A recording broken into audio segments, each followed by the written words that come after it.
মায়ের বাড়িতে মায়ের অন্নভোগ বা প্রসাদ পাওয়ার জন্য এবছর লাইনটা দেখুন। এই যে পুণ্যপুকুরটা আছে, এই পুণ্যপুকুরটার কিন্তু চারিদিকে একদম লাইন দেওয়া আছে। হাজার হাজার মানুষ কিন্তু প্রসাদ অলরেডি পেয়ে গেছে।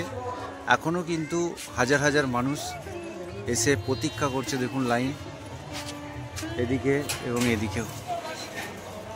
জয়রামবাটি মায়ের মন্দিরে আজ জগৎজননী মা সারদা দেবীর ১৭২তম জন্মতিথি উৎসব পালিত হচ্ছে এবং সেই উৎসবে প্রচুর ভক্ত সমাগম ঘটেছে।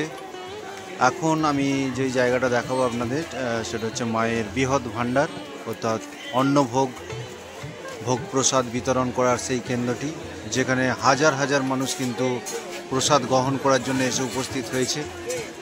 দেখুন প্রচুর মানুষের আগমন বা ভক্তের আগমন ঘটেছে এবং মায়ের বাড়িতে প্রসাদ পাওয়ার জন্য কিন্তু তারা একদম প্রসাদ গ্রহণও করছে। তারা প্রতি বছরের মতন এবছরেও কিন্তু মায়ের বাড়িতে ভক্ত সমাগম চোখে পড়ার মতন।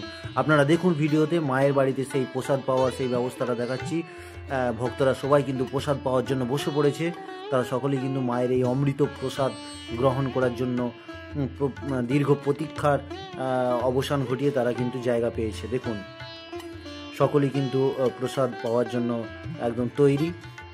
এখানে খিচুড়ি প্রসাদ, মিষ্টি এবং একটা তরকারি, এই ব্যবস্থা আছে সকলের জন্য।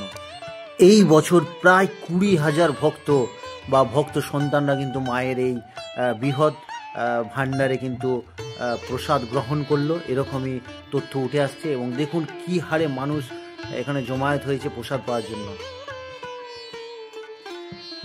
মায়ের বাড়িতে এবারে প্রসাদ পাওয়ার জন্য ভিড়টা দেখুন, মানে মাতৃমন্দির ক্যাম্পাস ছাড়িয়ে বেরিয়ে গেছে।